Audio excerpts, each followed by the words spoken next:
this is Ken Finnan at Capital Advantage Tutoring. It's my job to get you past the SIE exam. I can't believe I haven't done a bond quote video yet.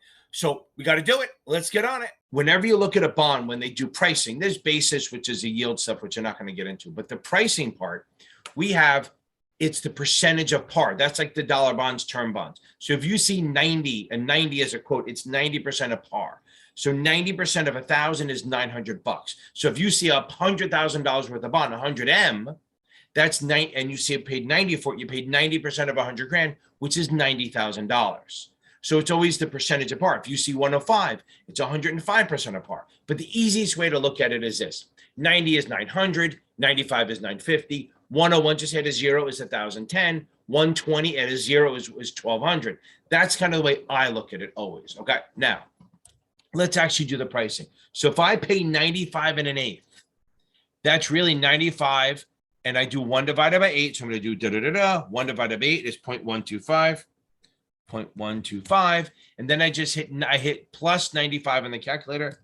Boom. So there's my bond price, right? So that's 95 and 0.125. Now there's two ways to do this. One, just move the decimal to the right, or just multiply by 10, and you're going to get $951.25. 101 and a half, same thing. We do 1 divided by 2 because that's a half. We know that that's 0.5. Then we do the plus 101, right? So we do plus 101. There's 101.5, the radio station in New Jersey. Okay. We either multiply by 10 to make it 101.15, or just move it over. Okay. Or move it over 1015. So corporates and munis are always an eighth, a quarter, 3/8, a half, 5/8, 3/4, 7/8, the full, right? So it's either going to be a number like this, like 90. You might just see the word, you might just see 95 by itself, right? You might just see 95, which is 950, or that, and you add the fraction onto it, and that's all you're doing. That's corporate side. Now, okay, so now let's jump to the Treasury side. Okay, so the Treasury side, it's a little different. So, but we're going to start with Treasury bills. So Treasury bills are what? They're short term. There's no coupon. They don't trade at a term price. You buy them at a discount. So they're quoted a little differently. So can we agree that if you pay $980 for the bond, this is not how they're quoted, I'm explaining it. If you pay $980 for this bond, can we agree that you're getting $20? You're getting 1,000 at the end because it's a zero coupon, right? So that means you're getting $20, which is 2% of the mark. That's 2%. Okay. So that's how it's going to be quoted. And if you paid $990, you're getting $10, which is 1%. So that's why it looks like a fakakta, right? So in this case, it looks like in a T-bill, it looks like the bid is higher than the offer, but it isn't, because what we're talking about is it's basically your yield. Okay. So they're going to say your yield is that. Now, in reality, you're making a little bit more than that, but we don't need to go into that yet.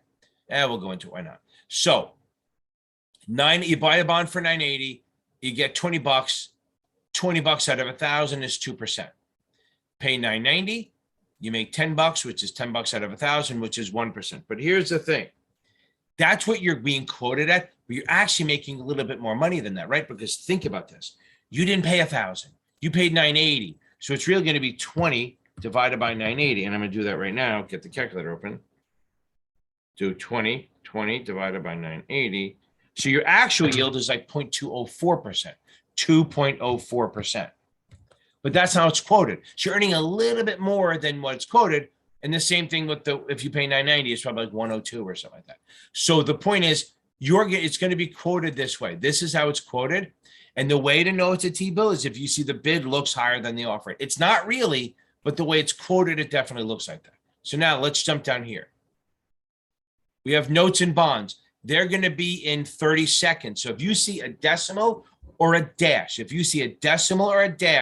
it's a Treasury. Remember that. That's a rule. If you see a decimal or a dash, it's a Treasury, and it means it's out of 30 seconds.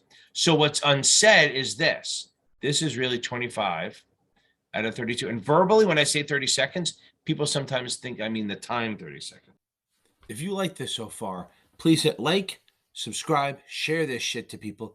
And don't forget to join my live Q&A every Tuesday and Thursday night, 8:30 p.m. Eastern.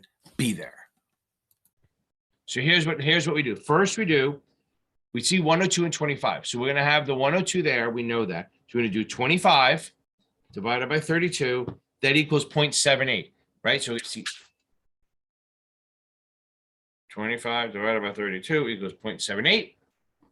You can't see that because of my screen, but boom, real quick. Now, what I'm going to do is I'm going to add 102 plus 102 in the calculator. That gives me 102.78, okay? Now, that also means if I do the decimal dash, it's really 1027.8. That's really the price of it. All we're doing, same thing with this. Everyone do it together. 16 divided by 32 is a half. Then you're going to add that. You're going to do plus 98. So you're going to do 98.5. And then you move the decimal over or multiply. You get $985. Okay. So that's the quoting. Not hard. The books don't do a great job. I think the books do a fine job. They just spread it out. Now, let's try something new here. So let's say a bond is trading at 90 and it's offered at 95. Just say. Now, remember something. You always remember this. 100 basis points equals $10 equals 1%. Okay. So it's 90 to 95. That's $50 difference. So that's going to be what? That's 10 times. That's $10, 5 of them. So that's going to be 500 basis points. And that's $50, right? Because that works. That's the difference. And that's going to be 5%. It all works out, right? So I hope that helps a little bit. We have more to do. I think we have more to do. Just think every time it moves a point, that's $10. So if it goes 90 and then it moves up to 91, remember that's 91% of par, which is 910. So 91 equals $910. 110 equals 1100. 120 and a quarter. Oh, great. I got to make myself do math, right? So it's going to be 120.25. So this should be 1202.5. 1202.5. That's what 120 and a quarter means. Okay. So that's all we're doing. It's again, all we're doing is trying to match it up. You have to get in your head, it's a percentage of par. And these are all term bond quotes, term bonds. Hope that helps. Everyone wash your hands and please feel free to join my live every Tuesday and Thursday night, 8:30 p.m. Eastern.